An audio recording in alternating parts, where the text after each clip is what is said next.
diversas idades físicas. E essas pessoas, os planejadores, os sequestradores de cristãos da noite criminosa, aqui estiveram para resgatar aquilo que fizeram aos primeiros cristãos. Então nós, meus irmãos, somos aqueles do passado, os criminosos do ontem, da outrora. Se hoje nós estamos sofrendo, não é por acaso. Tudo tem uma razão de ser, tudo tem uma razão de acontecer. A exemplo dessa história da nossa tragédia no circo. Alguns devem lembrar disso, né? O pessoal que tem um pouco mais de experiência na vida terrestre. Então, chocou tanto a cidade de Niterói que ela ficou durante muito tempo sem receber outros circos. Vamos falar um pouco dos conceitos agora, para a gente entender um pouco mais das nossas aflições. O que seriam as provas? As provas são testes, são experimentações pelas quais todos nós passamos para ver se justamente desenvolvemos as virtudes. E temos as provas da pobreza, as provas do poder, as provas da riqueza, as provas da humildade, que elas vão fazer com que nós verifiquemos se realmente temos essas virtudes. E elas são escolhidas por nós mesmos. Não se deve crer que todo sofrimento no que se passa neste mundo seja necessariamente um indício de uma determinada falta. Então nem tudo aquilo que nós passamos hoje significa que houve uma falta. Trata-se frequentemente de simples provas escolhidas pelo Espírito para acabar a sua purificação e acelerar o seu adiantamento. Então as provas, elas não têm ligação com o passado. Elas não se ligam com uma falta anterior. No entanto, elas podem ser dolorosas, se assim nós quisermos, se nós as vivemos com a dor. Pode passar para a gente, por favor. Já as expiações. O que aconteceu na tragédia do circo foi uma expiação.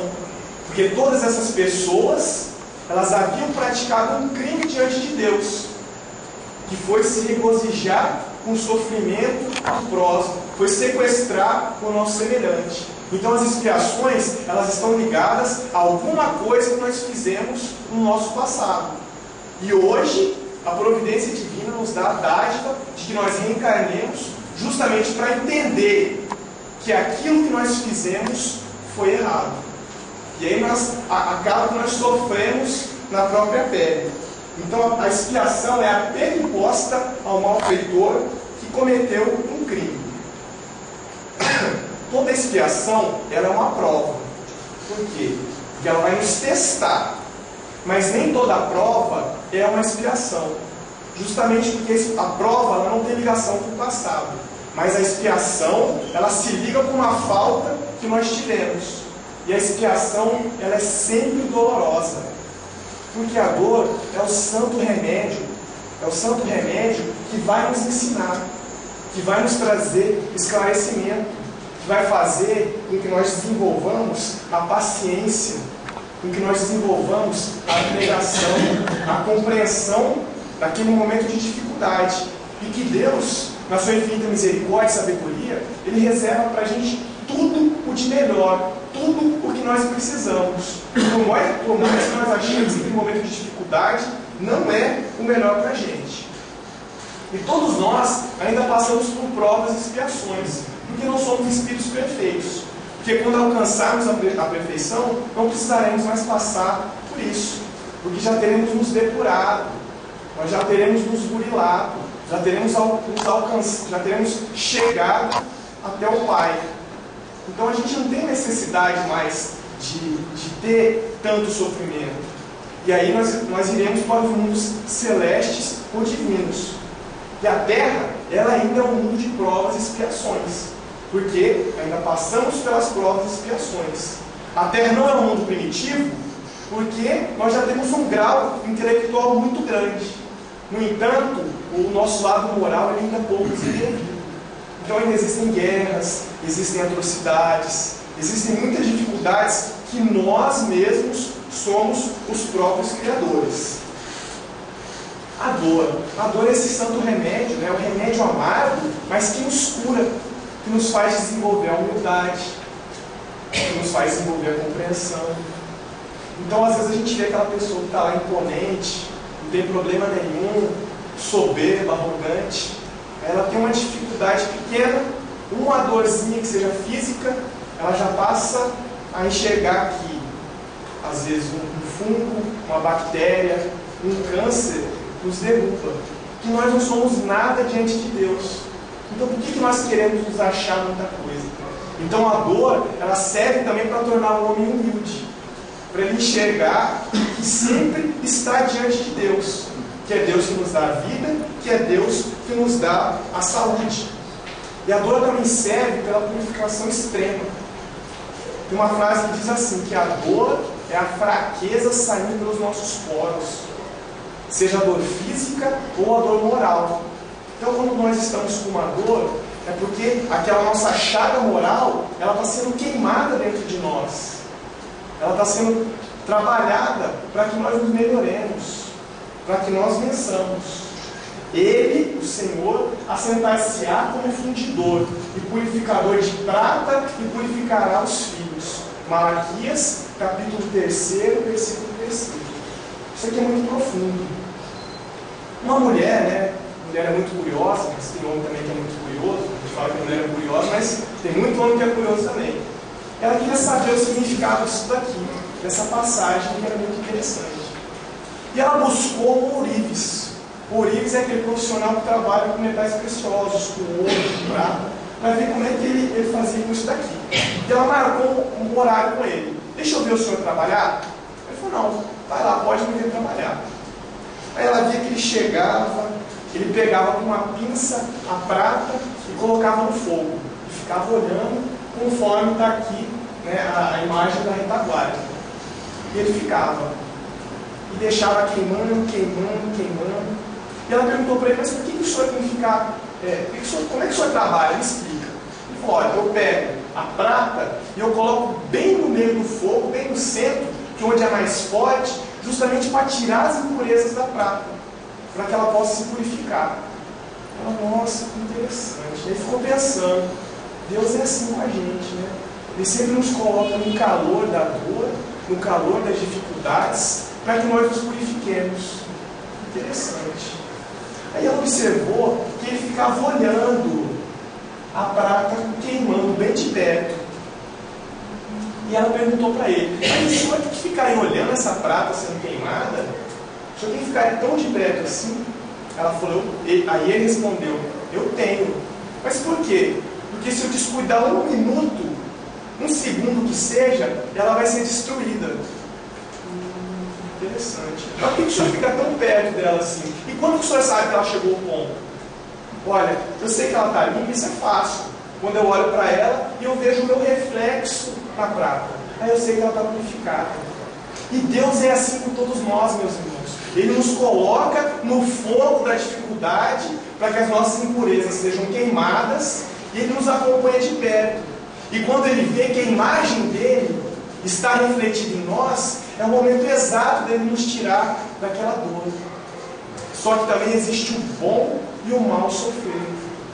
E nós ainda não temos esse bom sofrer. Nós ainda nos questionamos, ainda criticamos, questionamos a autoridade divina, o porquê daquela situação. Por que Deus está me colocando nesse calor, nessa situação? Não conseguimos enxergar nada. Às vezes é necessário uma pessoa de fora vir até nós e nos falar aquilo que nós estamos passando.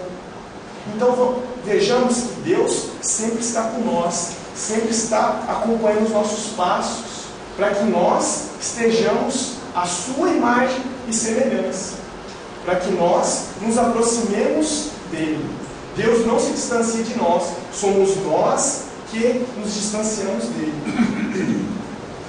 E existem dois tipos de causas que vão nos explicar as nossas aflições: as causas atuais da presente existência e as causas da vida passada. As causas atuais são pelas próprias dificuldades que nós criamos. Um exemplo: se um homem durante a sua vida se bebe muito, toma muita cachaça, muita pinga, ele vai estar bombardeando o seu organismo. Então, se ele morrer de cirrose, ele não tem ligação com outra vida. A ligação é com a presente. Da mesma maneira, uma mulher que se promiscui sexualmente, usa drogas, seringas, adquire um HIV. Então, é uma falta, é uma aflição que está ligada à presente encarnação. Deus quer o progresso de todas as suas criaturas. Por isso, Ele não deixa impune nenhum desvio, seja dessa encarnação, seja das passadas. Não há uma só falta, por pequena que seja, uma só infração à sua lei, que não tenha consequências forçadas e inevitáveis, mais ou menos tristes. De onde se segue que nas pequenas como nas grandes coisas, o homem é sempre punido pelo que pecou. Então os sofrimentos são advertências para todos nós, que nós nos desviamos do caminho do bem, na etapa presente ou na etapa passada. Pode passar para a gente, por favor. Já as causas anteriores das aflições, elas se ligam às nossas vivências passadas. Então a gente se questiona, por que aquela criança nasceu com um determinado defeito físico? Por que eu sou pobre? Por que eu sou rico, mas sou doente? O que eu fiz? Tudo isso está ligado às nossas vivências passadas. Aquele nosso passado delituoso, aquele nosso passado corrupto. Porque todo efeito tem uma causa, é a lei de ação e reação. Se nós fizermos o bem, nós receberemos o bem. Se nós fizermos o mal virá até nós para que nós aprendamos a não mais praticá-lo. Para que nós entendamos o significado do amor ao próximo, o significado de fazer ao nosso semelhante aquilo que nós queiramos que ele nos faça. E aí, nos lembrando do romance Renúncia, esse romance ele também segue os romances germânicos, que começa pelo Paulo Estevão, a sequência para quem se interessar. Paulo Estevão, há 2000 anos, 50 anos depois, Ave Cristo e Renúncia. Renúncia é um romance, ele é belíssimo. Ele se passa parte na Espanha, parte na França, no século XVII, na época mais ou menos de 1640. E lá nós temos a figura de Antero de Oviedo. Ele havia sido criado pela sua tia e ele amava sua prima Madalena desde criança. Não era um amor, era uma paixão que ele tinha. E era uma paixão que não era correspondida. Eles cresceram e Madalena conhece um jovem rapaz irlandês de nome Cirilo e se casam. Ele fica morto de ódio, o Antero de Oviedo, por não ter essa correspondência da prima. E ele passa a invejar o Cirilo. Naquela época passávamos por muitas dificuldades na Europa. E Cirilo resolve ir para um novo mundo descoberto em busca de trabalho de terras. E Madalena fica grávida de Cirilo em Paris, esperando pelo retorno do amado. Antero, junto com Susana, que é uma outra personagem da história, que amava o Cirilo, eles fazem uma trama. Vamos matar os dois? Vamos matar os dois? Ele fala, mas como? Aí ela explica o plano. Nós escrevemos uma carta para Madalena avisando que o Cirilo morreu no naufrágio. Como está uma febre, uma peste de varíola negra, a gente escreve uma carta para ele falando que a Madalena morreu. Então, nós matamos os dois, eu vou para a América, me caso com o Cirilo, você fica aqui com Madalena. Dito e feito, eles colocam em prática o plano tenebroso. Muito choro, muita tristeza, e Madalena se muda para a cidade de Ávila, na Espanha. E o primo está com ela o tempo todo. A filha de Madalena já nasce, a Alcione, a pequena Alcione, e ele fica o tempo todo tentando Madalena, querendo se casar com ela, mas ela se mantém na sua viuvez, cuidando da filha. E Antero, nesse meio tempo, ele passa a trabalhar como vendedor de escravos, no tráfico negreiro. E por não ser correspondido pelo amor da prima, ele começa a se embriagar, começa a se promiscuir com mulheres de vida fácil, e fica desesperado, gasta todo o seu dinheiro e se suicida no auge do desespero. Ao chegar no plano espiritual, Antero, ele está cego, com as mãos aleijadas, com a mão direita aleijada, e com os pés defeituosos. E ele chora, ele pede perdão. E depois de 2 longos anos, que pareceram séculos, ele recebe a dádiva de reencarnar na Terra. Antero reencarna. Ele nasce filho de escravos, negro, cego, aqueles olhos que só enxergavam uma malícia, só enxergavam uma lascívia.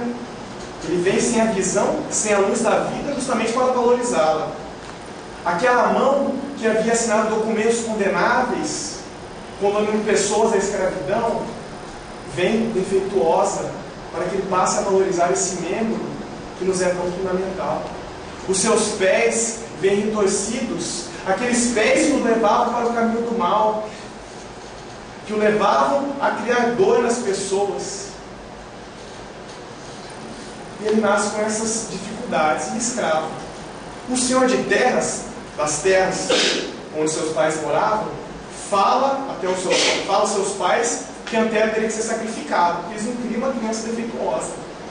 No auge do desespero, a mãe de Antero vai até o sítio próximo, que morava uma senhora de nome Madalena, que tinha uma filha chamada Alcione, e pede para ela: senhora, fique com essa criança, ele será o seu escravo, mas eu não quero sacrificá-lo.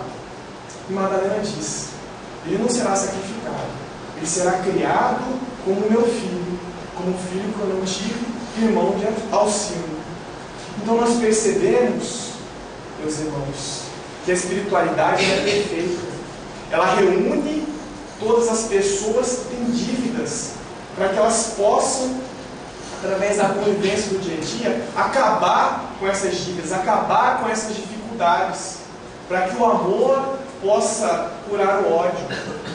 E quem eu não vou contar o final da história, para que justamente todos fiquem curiosos e busquem um romance. Antero é criado por Alcione e pela Margarida, pela Madalena, a quem ele tanto vê perseguido e com todas essas dificuldades.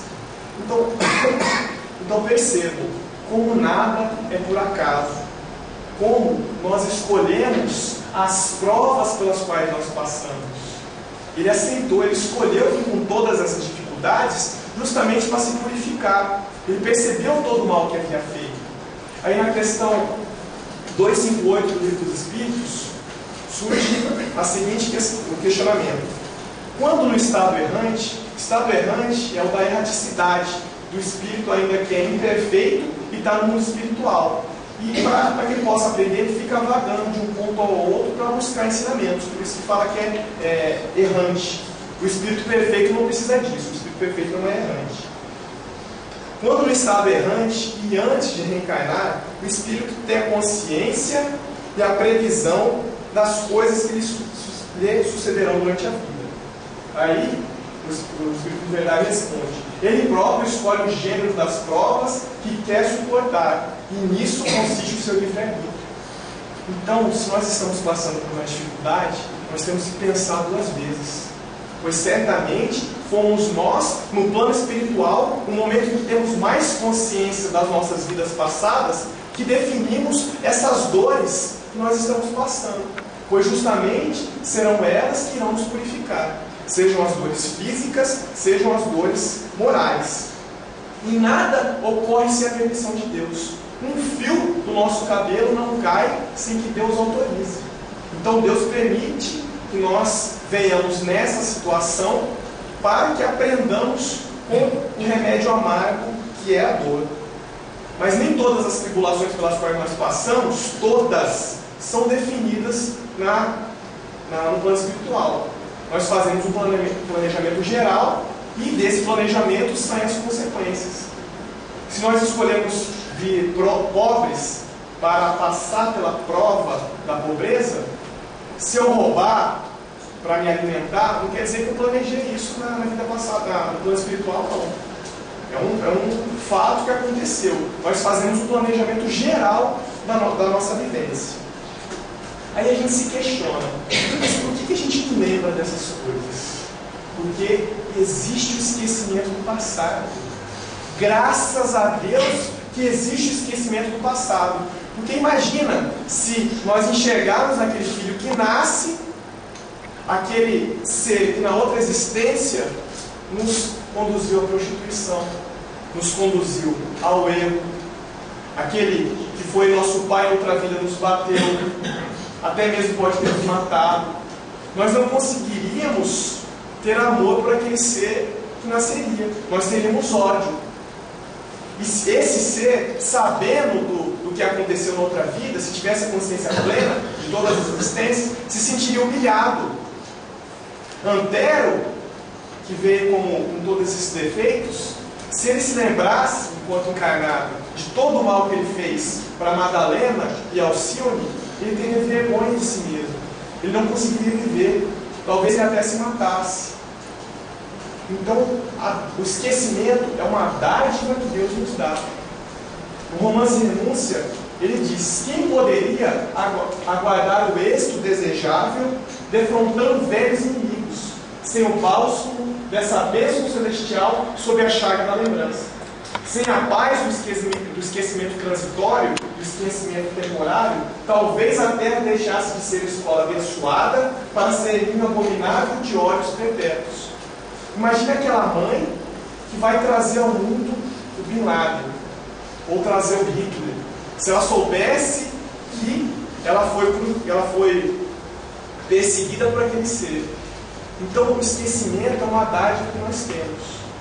Mas como nós vamos saber o que nós fizemos nas outras vidas? Basta que nós analisemos as nossas más tendências. Então, se ainda somos muito orgulhosos, muito vaidosos, muito egoístas, é porque no passado agimos da mesma maneira. Ninguém se purifica de uma vida para outra. E aquilo que nós conquistamos fica gravado no nosso HD, no nosso perispírito, seja da nossa evolução, seja dos nossos aprendizados. Então a gente não volta para trás, a gente só caminha para frente. A gente pode ficar estacionário, pode ficar parado. Então, meus irmãos, Deus, Ele é sábio. Tudo que nós passamos, tudo que nós fazemos, seja a perda de entes queridos, os revés da fortuna, as doenças físicas que nos castigam, que nos flagelam, as dores temporárias que vêm para nos ensinar, tudo está no planejamento divino. Só acontece porque Deus o autoriza e porque nós pedimos para nascer com essas dificuldades. Então, se a dificuldade do hoje está nos afligindo, pensemos, realmente, talvez eu tenha escolhido isso. Talvez eu estivesse naquela assembleia criminosa que condenou os cristãos. Talvez eu tenha usado a palavra para criar o ódio, para criar o desamor. Por isso eu não tenho voz. Então pensemos antes de blasfemar, antes de jogar palavras contra Deus. O ser humano é o próprio causador da sua dor. O homem é quem cria as suas dificuldades, seja nesta ou na encarnação passada. Então a gente tem que parar e refletir. A gente tem que parar e analisar. A gente tem que fazer, como Francisco de Assis, e agradecer pela dor que vem nos ensinar. Nós temos que aprender com as dificuldades.